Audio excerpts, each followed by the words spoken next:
Little pause there. Lady come in. She gets points. But you know what? I really don't care if people buy anything. I honestly don't. It's nice to sell work, but I can't be your motivation for working. I know it sounds contradictory. If it is, you're a commercial artist, and I was a commercial artist, and so I know what the heck I'm talking about. I was a commercial artist for 13 years. I know what it involves, and it involves making people happy. Even if it means destroying the painting or artwork that you're doing. You're getting paid. You're a person with a job to do. Now here we have a job to do. But that job is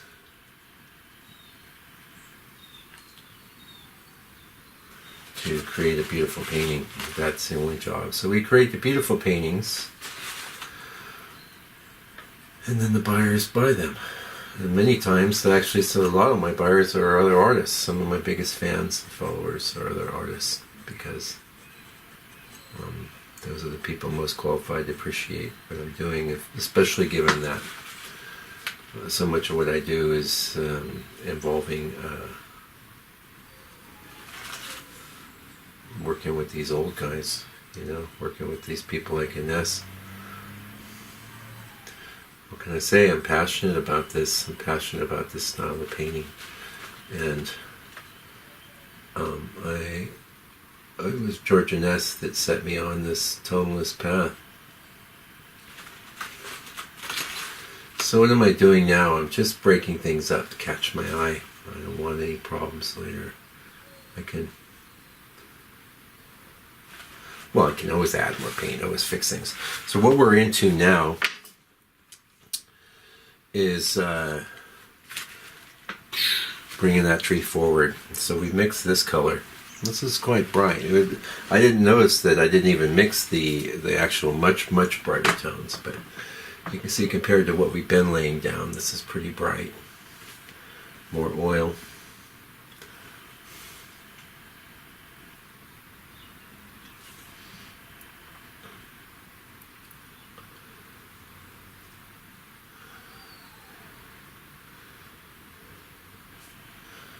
More red, more praline red.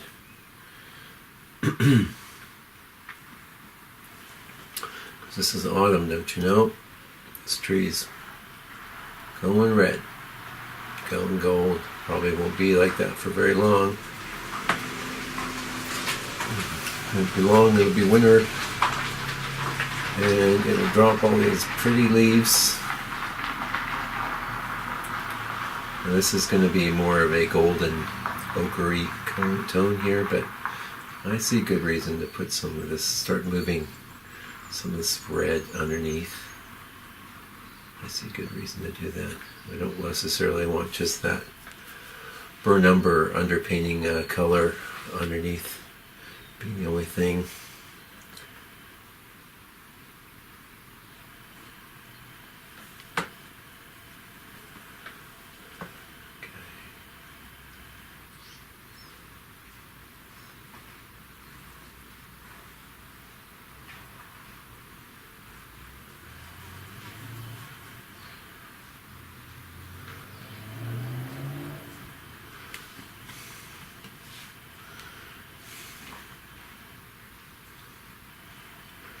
So you don't want too much uniformity in your brush strokes ever, I can tell you that. Half of what it looks like on my process is just an effort to counteract patterns that I'm detecting. And here I've been using a little bit of the board. And paper towel, it's good. Because I don't need a lot of, I don't want everything muddy, but I really don't need a lot of harsh edges right now either. Bring Some of this red here. This is actually in his painting. There's very little color in that section. So what I'm doing, I'm grabbing some of that transparent earth yellow. Whoa, that's a dry chunk of paint. Get out of here. And adding it to my red. I can always modify this a little. Oh, the sun's coming out. Holy cow. And with the sun comes the glare. Excuse me 1 minute. The autumn winter glare. I'm probably gonna wring this thing out. Which you don't really see. Because with that glare, I can't judge my values properly. Now, what I don't like about having that thing out is that, you know, it's really not very inviting to people. This is more, put a lot of yellow, put a lot of that transparent earth yellow into this.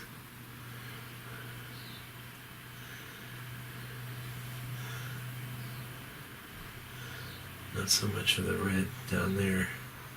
This goes really bright red here and up in here, and then it goes, it drops, the chroma drops off as it goes off to the edges.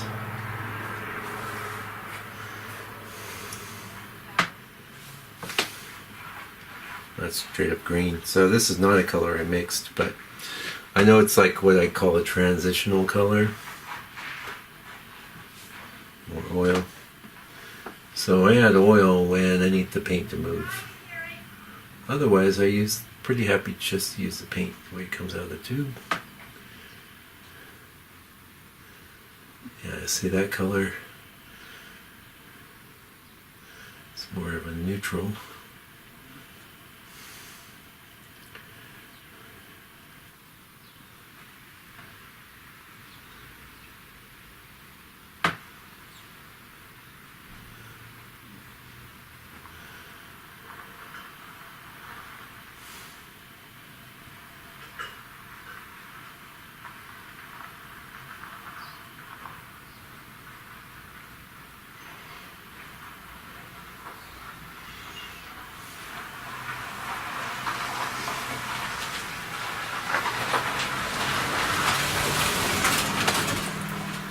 And when I bring, so the transparent earth yellow is like yellow ochre, except dark. So as I want more opacity, the neat thing is I could just bring in the ochre. That's giving me more of that almost greenish quality.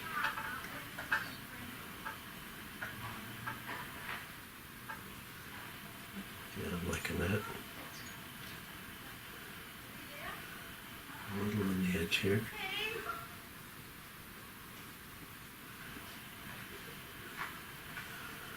Yeah, I'm liking that. It's a little light for what's going on there.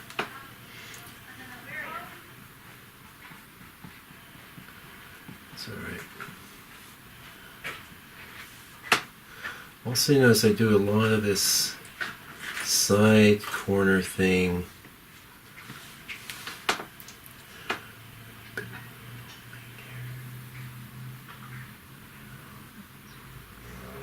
Here, just brushes down. We're not that far away. Well, the question is, do I go into the greens? Actually, this color I have isn't so far from a lot of what's going to be needing to happen in this tree, so let's do that. Let's start working that in. And it's got a little bit of red in it. More oil.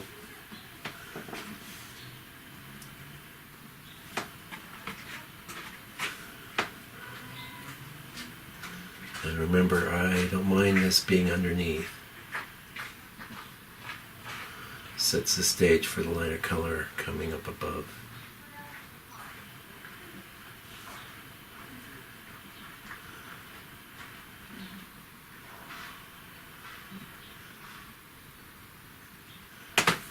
You got to build things up. Try to do everything in one go. That's the impressionist way. And you can create beautiful paintings like that. Don't get me wrong. I'm not dissing them.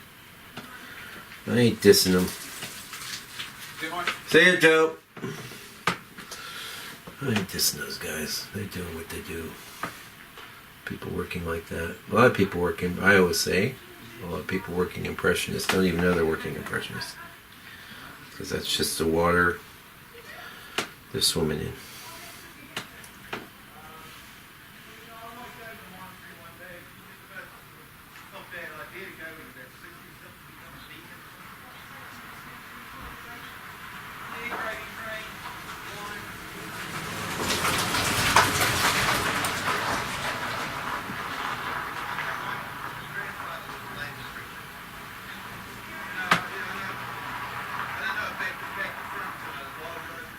A bit of a weird shadow on the tree here.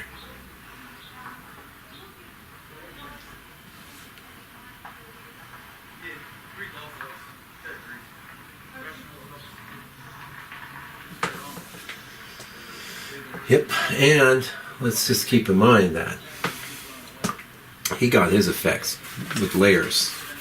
So if we're trying to do everything instantaneously, we're probably going to be disappointed with the overall subtle feel.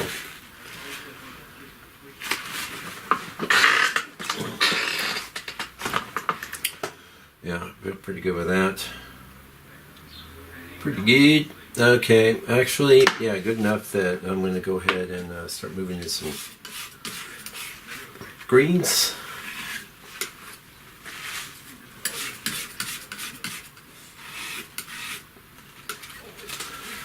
Now I could just keep going with the oranges, and there's a whole bunch of work left to do here. But green, it's time for some green. Oil, raw umber, green. Green I mixed. And I can see it's too light.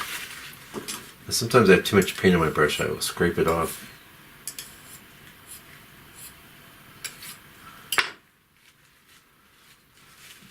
Wipe it off.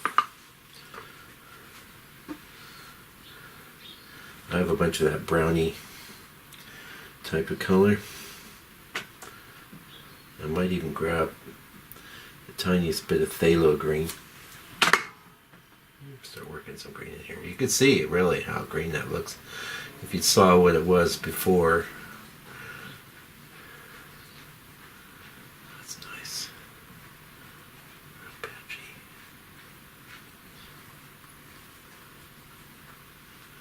Let's use that texture. Maybe we won't have to. This is where he signed it down here. Whoa. A lot of Inness's were signed by his son. After his death, there's a heck of a lot of unfinished paintings in his studio.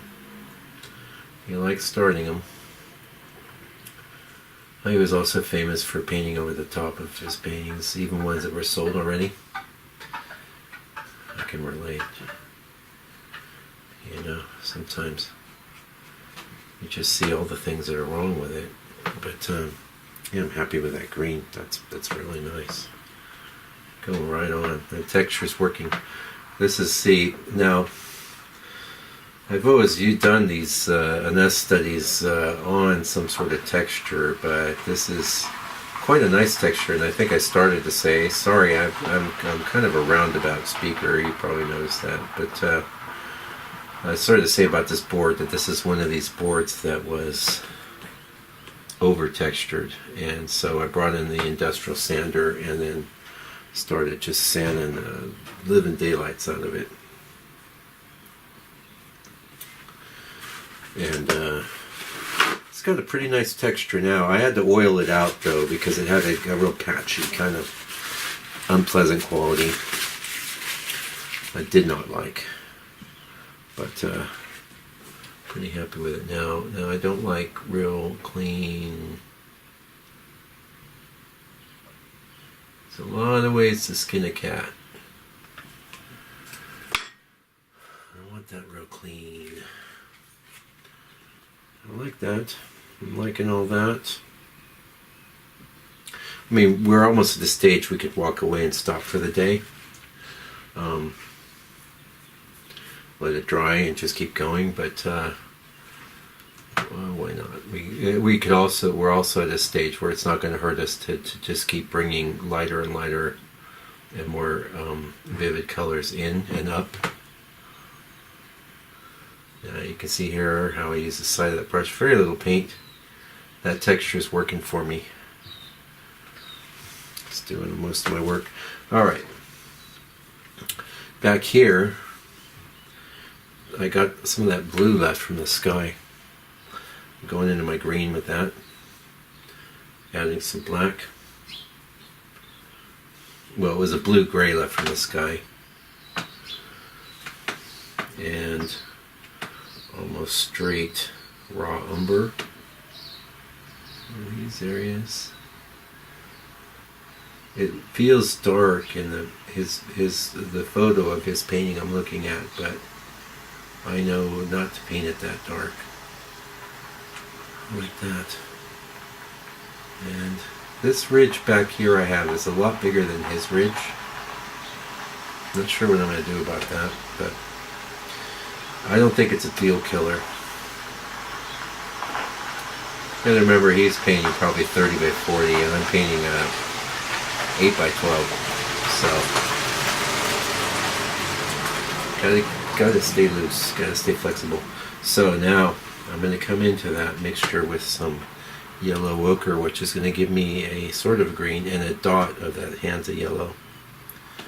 I don't want this green back here very bright, but it's definitely a green.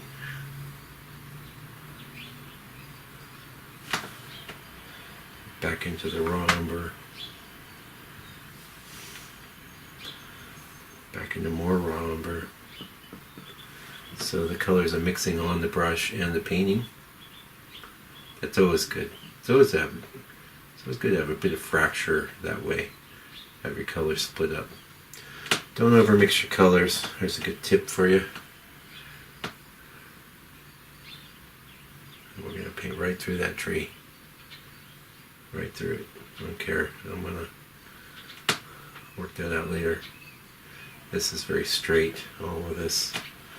And to be honest, the smallest amount of that blue left. You have to make a tiny bit more.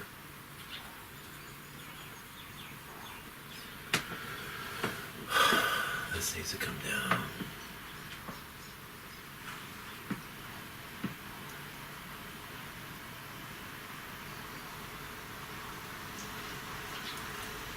Needs to come down.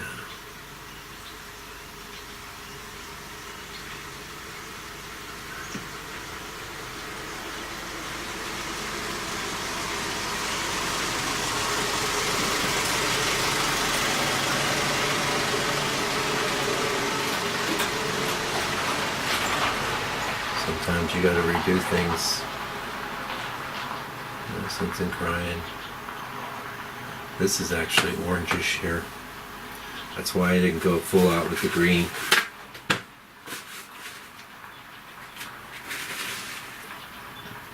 It's not really orange, it's a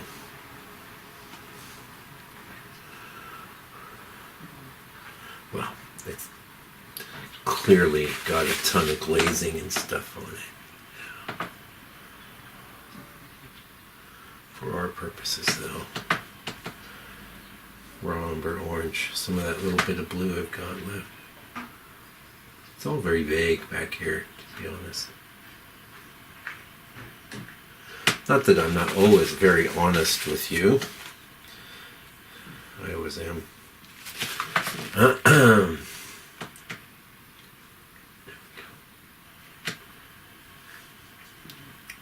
don't want any harsh edges here. Or here. Work that out later. Yeah, liking that.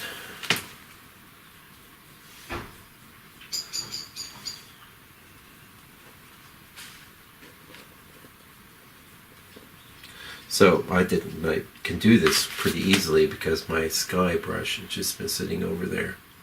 I tend to have one brush for the land and one for the sky and maybe a few other variations, but I like that. It's all kind of vague, but I can play with that some more. Second color pass.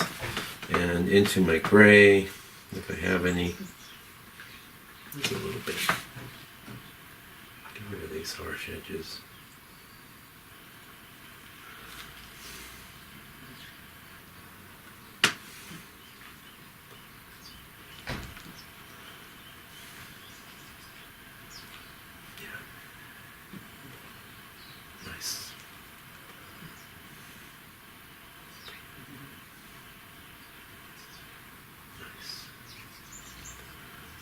That. Great. I don't need this being a big hard ridge of things.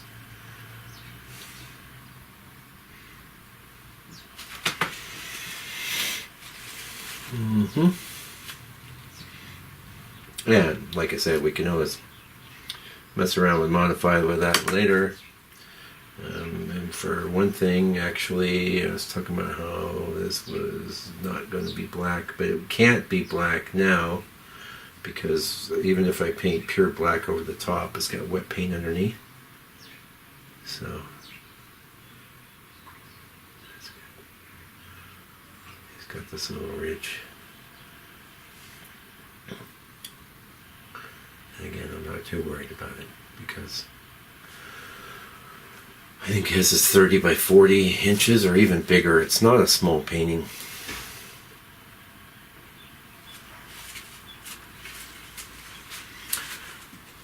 I don't paint that big.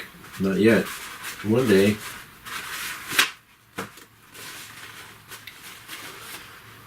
I get some requests for that sort of thing, but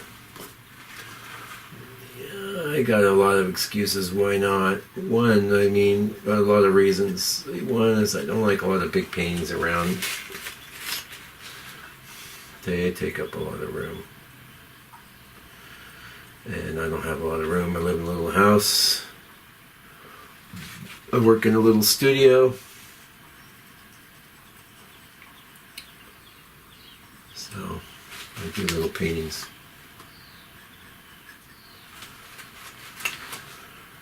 You see me doing now, eye-catching bits.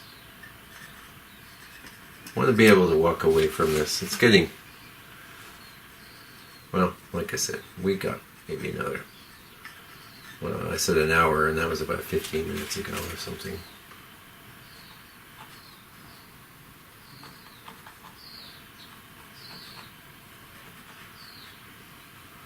Yeah, happy with that.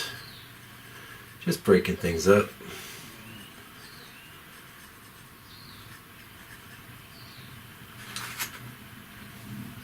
That's going to be our dude, but I'm not too worried about that. Getting ready to do this green back here.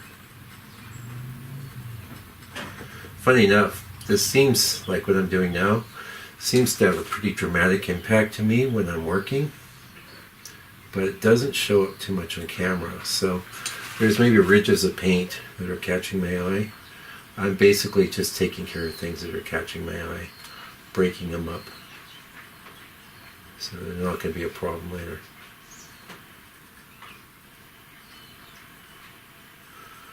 And my angle is slightly different than the angle of the camera.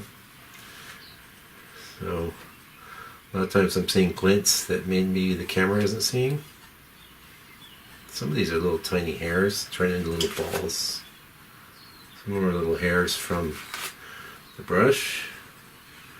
Although this is a great reason to buy good quality brushes that don't leave a bunch of hairs in your painting. Some artists like that. I don't like that.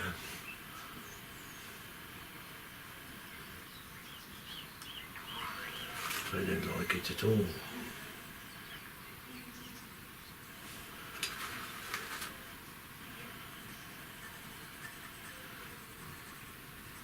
And I do a heck of a lot of this after I turn off the camera. While I'm cleaning my brushes, things will pop out at me. got this little black brush here, which does look like it contaminated with some other stuff, but I don't think it's going to matter because it was contaminated with stuff that was dark.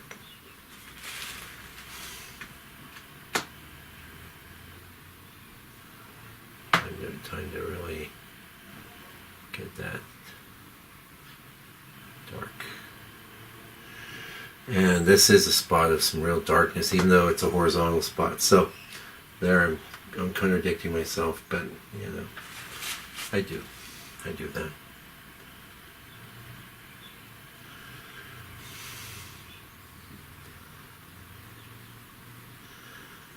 There's no way I can duplicate all the random whatever brushwork that he did, but many times I've done this tree, 4 times now. I stopped saying a million finally. And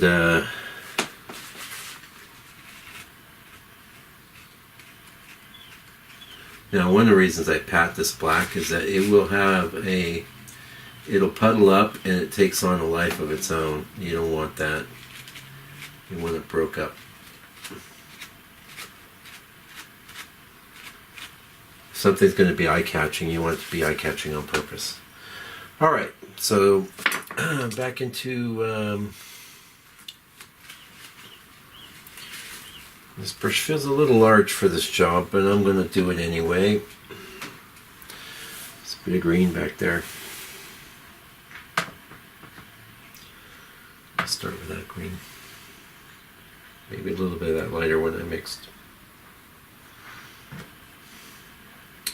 Also, he's a bunch of very interesting. I'm not even going to worry about that tree. Painting right through it.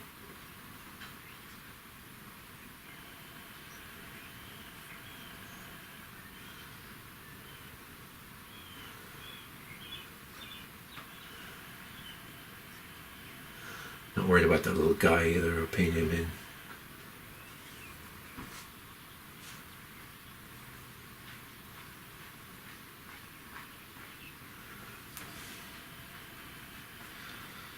Little yellow ochre,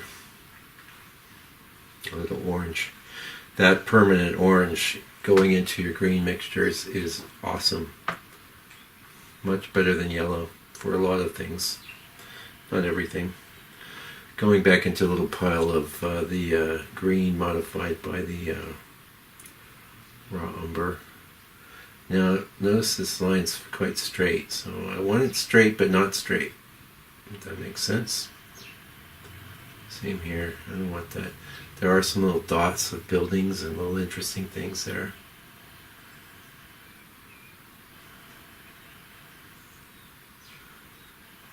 We just want to make sure we're not creating a big straight edge problem.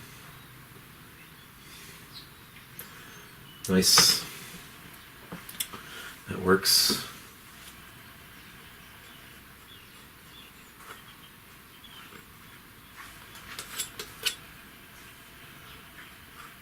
When you do work with this knife, a lot of times what you don't see is me scraping off the extra paint.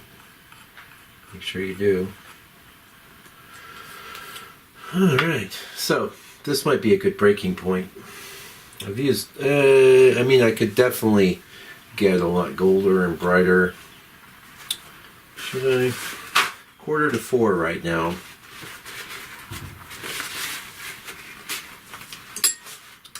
Well, let's clean this palette up a little and have a think on it. So little breaking points. You want those. You know, clean your palette. Go to the bathroom. Get a cup of tea. Have a sip of your drink.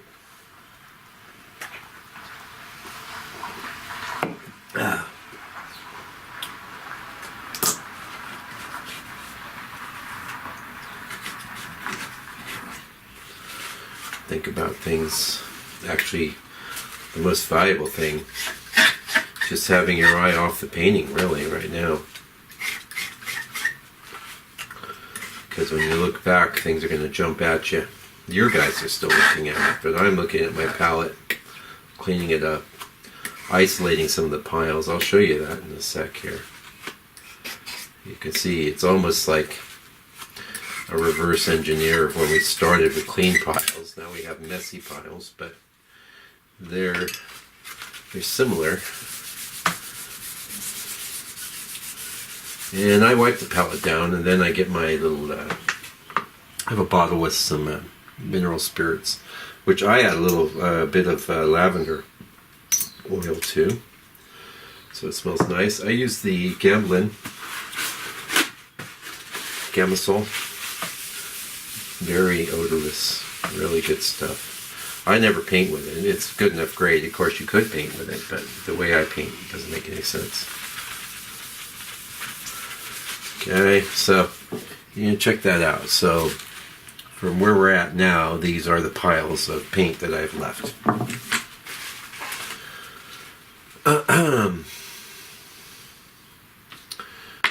We may as well get in some of these brighter tones here.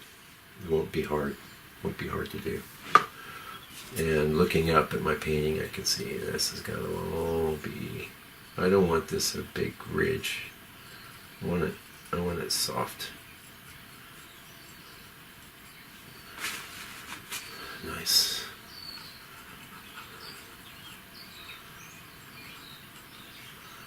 Nice.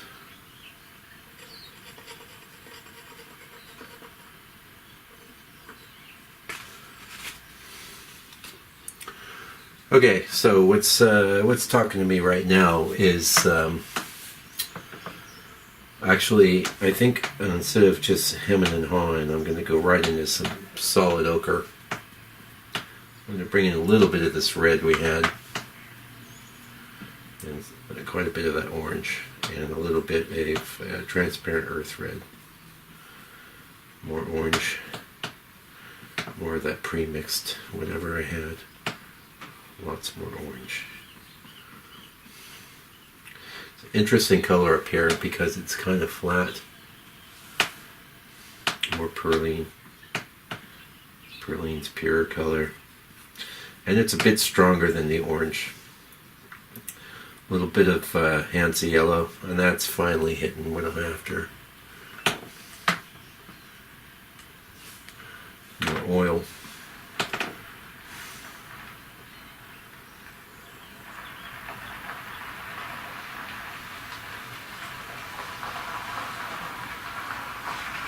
Yeah, and it takes, like, see, these things I'm painting now feel so isolated right now, but I know I've got to get this whole thing up to a much lighter space than what it currently looks like.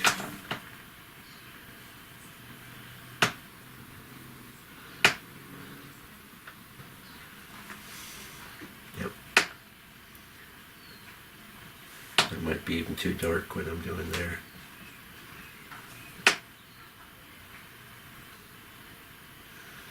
We'll be hitting out with the paper towel. That'll really help to break things up. Now, the vividness and intensity of his painting would be very hard to pull off with these opaque paints. Also, I have a lot more area here than I'm looking at in my reference. Again, I'm thinking there's a frame rabbit there, so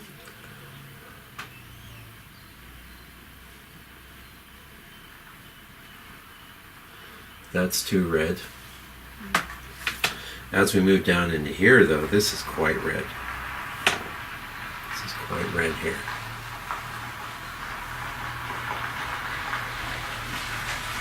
I always am tempted to paint that little branch there. That's going in layer, man. I'm not farting around with that right now.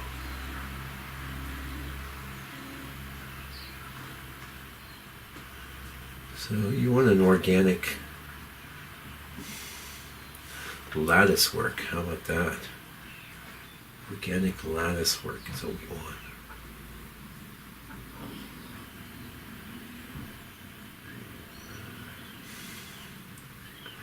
And that other painting I showed you, the one that was out when we were doing our initial color mixing, man, I did a third pass on that the other day, and I did a glaze with some of that perline red, and that really, really made all this look awesome. So I'm not going to stress it too much. I'm just going to get a bit in there. A bit. Wipe off my brush. Get into this transparent earth yellow off on the edge of my reddish mix there. Add some yellow ochre because this doesn't have as much red in it over here. Really doesn't. It's got some little spots.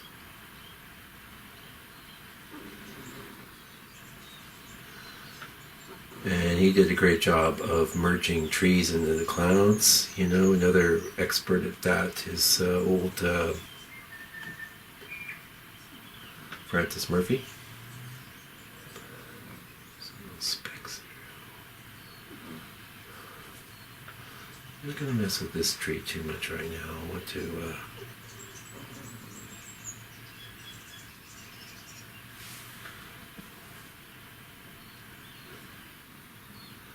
I'm working a little bit of red. This is calling out for probably a different brush.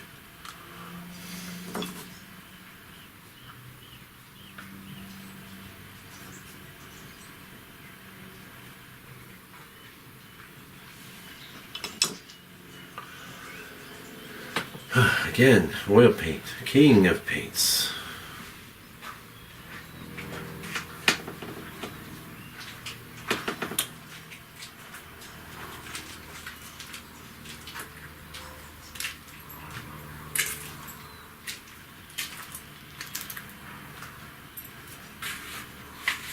Hello, how you doing? Good, thank you. Sorry for the cardboard barrier there. I was getting a heck of a lot of glare earlier I know, it's so good. off the pavement there.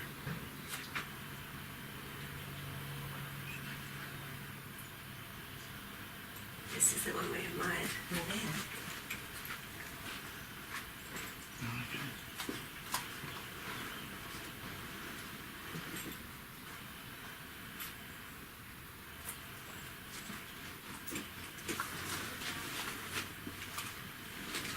I love those sunsets. Thank you. Yeah, have a good day.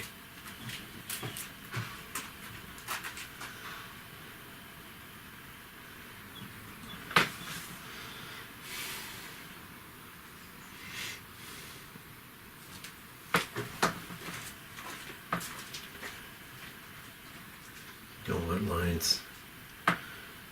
Spent a lot of time fixing up that kind of line I created last time. I'm not going to try and paint that in right now, unless I change my mind. I'm wondering about this mixture I have. Here it is. Right? I'm wondering about just coming into that with some alizarin, what'll happen. So I'm going to do it. It looks like that. Might be good for some of this out here. Yeah, now you heard that couple which isn't here. She's like, oh, that's the one we were admiring. Then you can hear the man's voice going, yeah. So I'll translate that for you. No, we're not spending the money.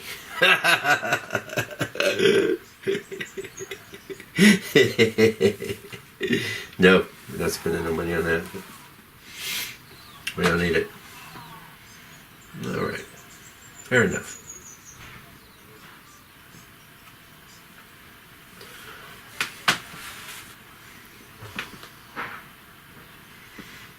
This is fun. The red and the green.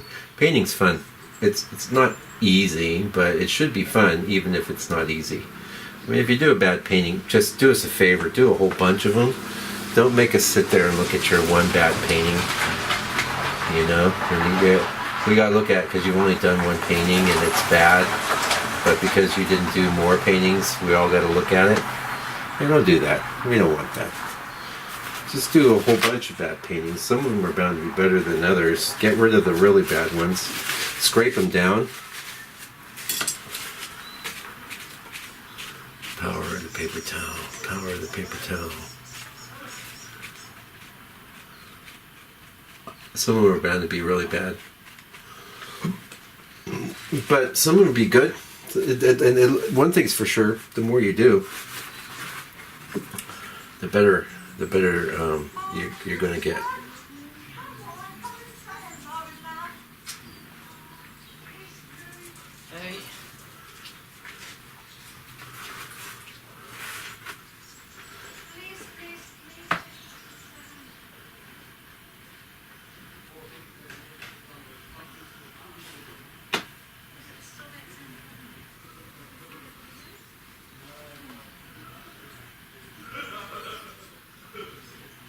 How many times have I painted that one drunk kid? I'm not mad. I'm not going to paint it in again.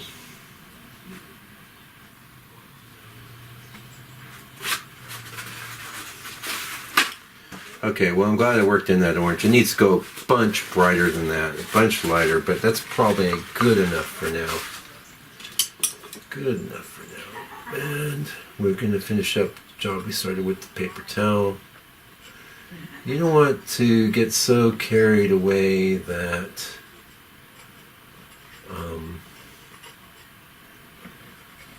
you can't see that you did brush strokes. On the other hand, you create some interest, create some randomness, some stochastic goodness. That's what I call it. I'm liking all that. I'm reserving the right to keep more eye-catching bits later, so a lot of what I'm doing with my knife is just diffusing these edges.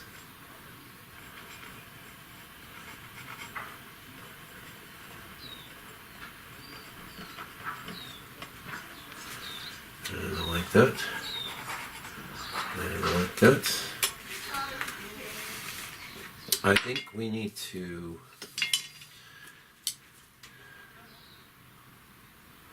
pretty much stop there except for one thing. I'm going to knock up that tree a little bit lighter in value. I'm going to use a smaller brush. I'm thinking I go even smaller than that. This is a 1. That's a 1. I've got a little bit of that on my palette. That's not far from the color, especially considering when I glaze it, not if, when. Now that's a little green. So what I like about the permanent orange is that I can counteract that green quality in a very subtle way. I can tell that's too wet. My brush is too wet. I want a certain amount of interaction with what's underneath. If it's too wet, it's not going to work out. I'm really glad I chose this brush because I feel like I've got some control. I'm liking that. I want some texture there.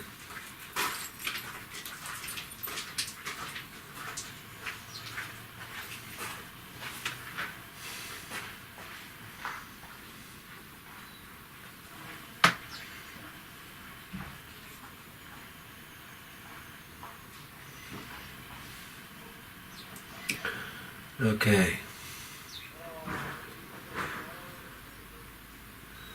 Now, did I say we weren't going to do this branch? Well, pardon me. It actually goes very red. A lot of that can happen with the glazing. We're going to get it in. I'm not going to worry too much about it.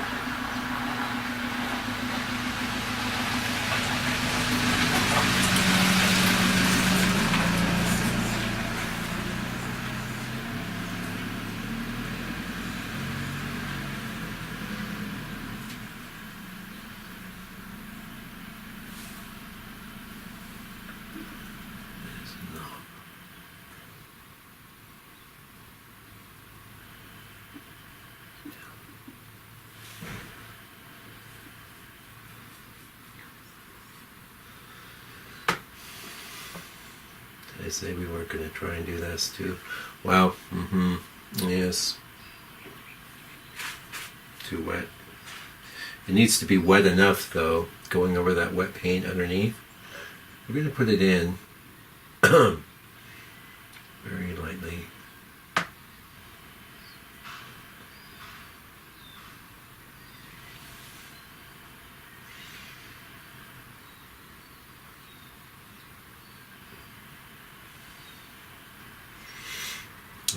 I always hold my breath when I do that. I do like that. It's a little bit in your face, though. Very clean, so the solution for that.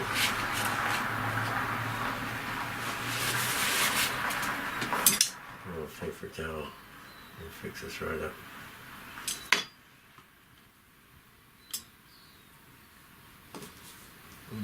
There we go. And this would have been the line from where I thought it was going to be.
It's a bit subtle, and it won't all get done at once.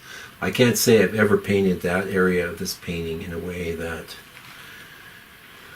I thought was completely accurate. It's a very subtle thing he pulled off there, and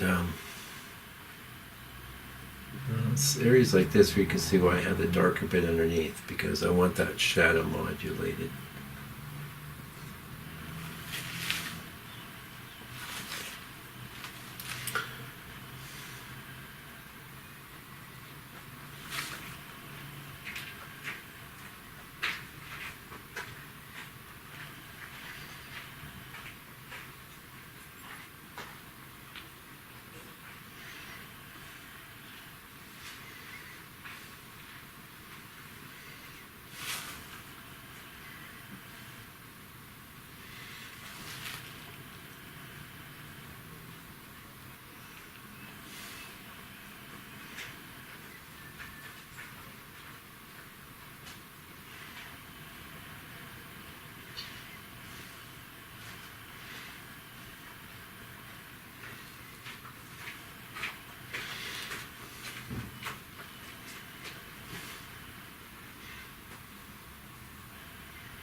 Wipe off the brush.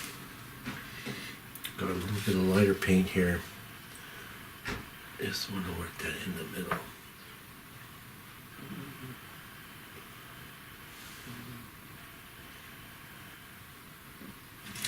And before we go, since I have this nice little brush here, a bunch of other little diddly bops and things with that, but I'm not going to worry about those today. I don't want to get nuts with that, because I don't know what else is going to go on around there, but it's pretty good for now.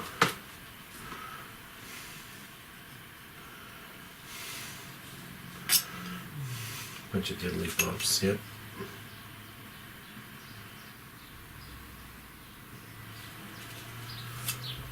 Nice wet paint. This gray here, we may as well, because we have this nice little brush. There, I think we can go into, off the side of anything, predominantly with the raw umber, and then I have some reddish tones on the palette that are going to help counteract that. And I think we're going work in a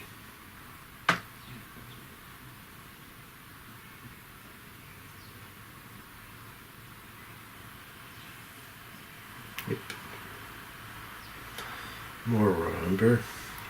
You know, I wasn't painting for raw umber for the first 3-4 years of my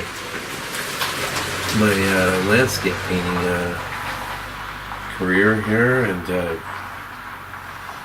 what a great color for landscape painting. Basically the color of dirt. It's a great color killer. It's a great, because you don't want your colors too bright for landscape painting. That's nice. Get into some little orange here. He's done some clever stuff on this tree. And it's just the first time I've actually had enough room to even really consider trying to pull any of it off. Same deal here, I guess. Well, that's too much, but that's alright. That's alright.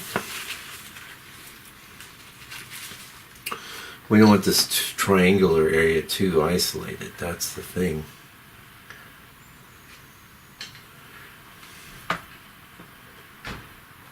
Otherwise, it becomes like one of the most eye-catching parts of the painting. Oh, we got a little.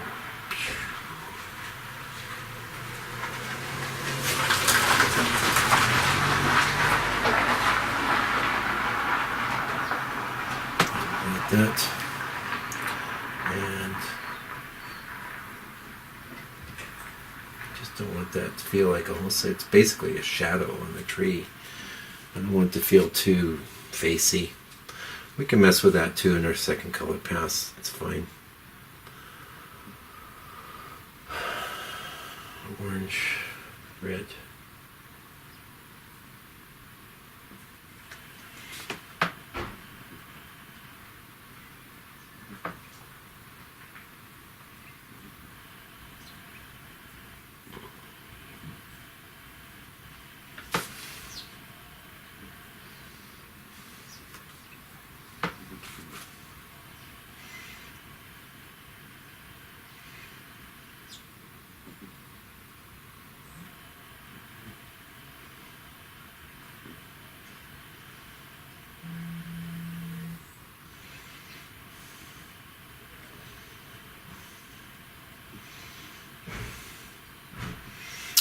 The red building back there.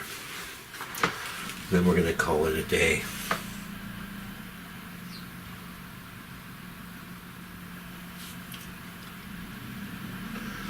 So that accent I put down a little strong.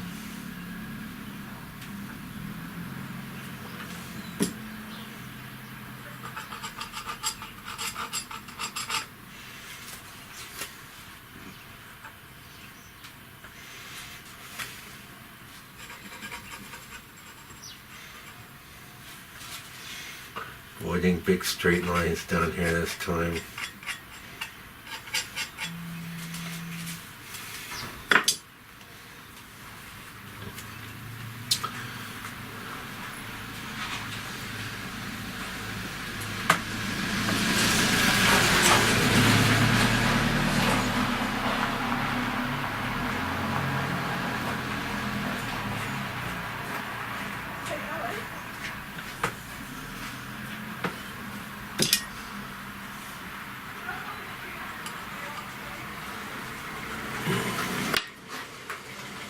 Okay, and there is a screen down there. I've got some on the palette, but I think what I'm going to do is pause real quick.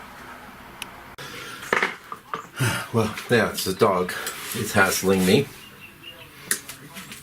because we usually don't go this long, but we're doing it for you. We'll be all right. Tomorrow's a day off.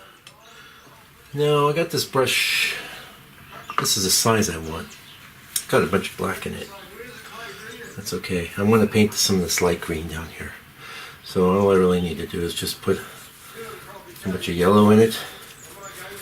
And it's going to get me way out of the black zone into the green zone.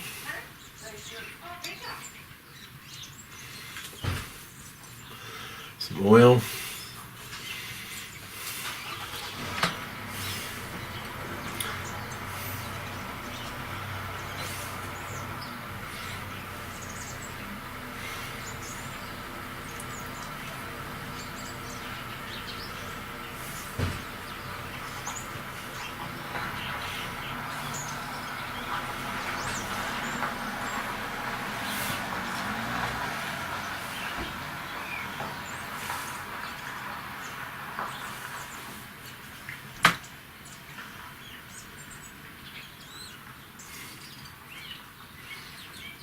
Yeah, tomorrow's the day off, so.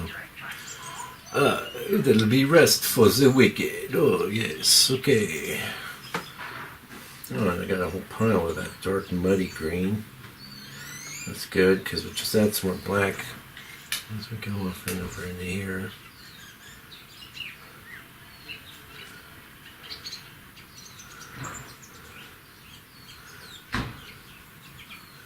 So letting the texture do some of the work.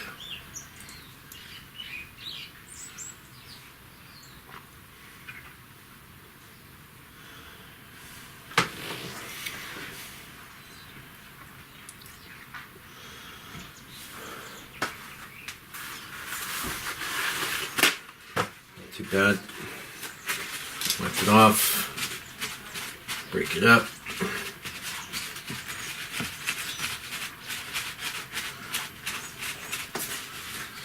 Nice.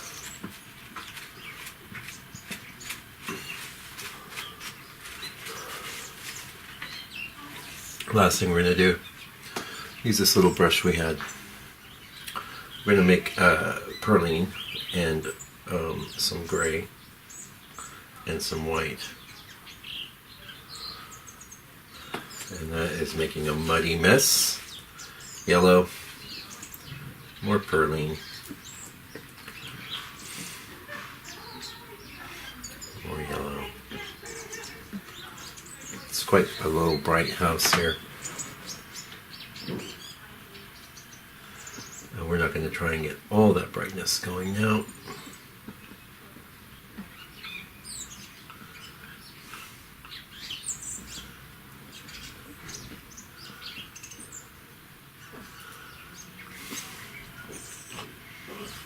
Just got a little door in it.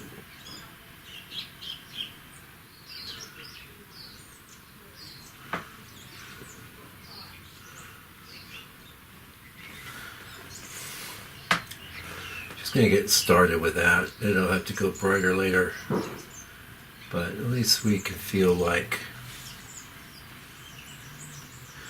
there's no areas of the painting that haven't been touched with the brush today.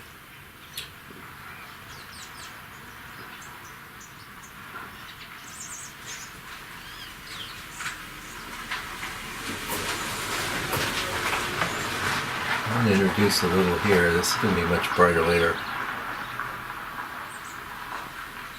Dot there. Dot there.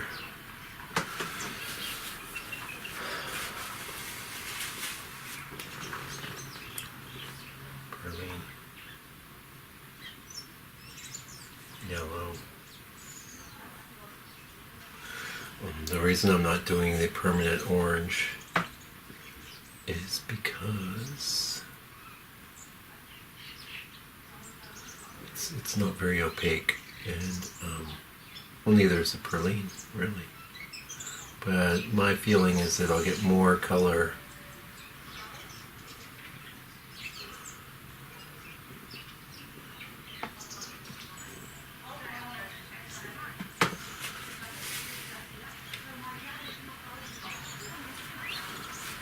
like that. It's okay.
Alright, that's it for today.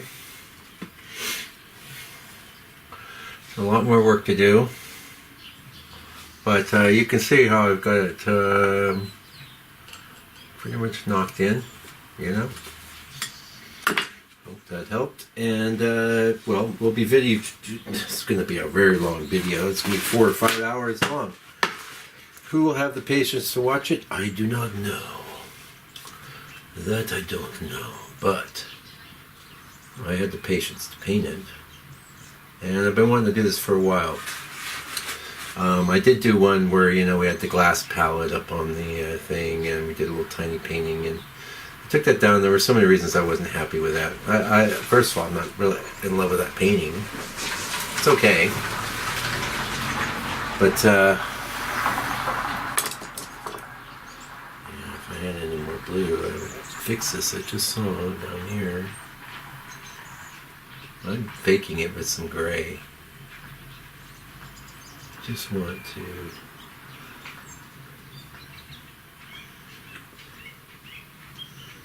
get a semi-clean edge on that tree. Semi-clean. Do I even have it? Oh no, I still have a black brush. I didn't contaminate. All right.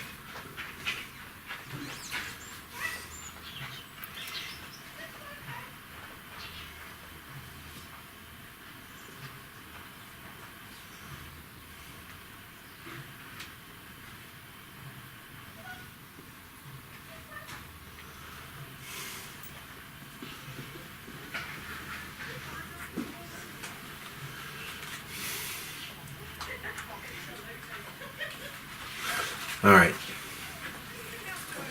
Just quit while we're ahead here. As he keeps painting. No, seriously, that's good.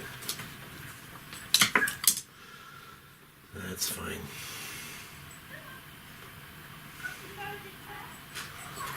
Yeah, you can see I start making mistakes in judgment and stuff. That's it for today. See you later.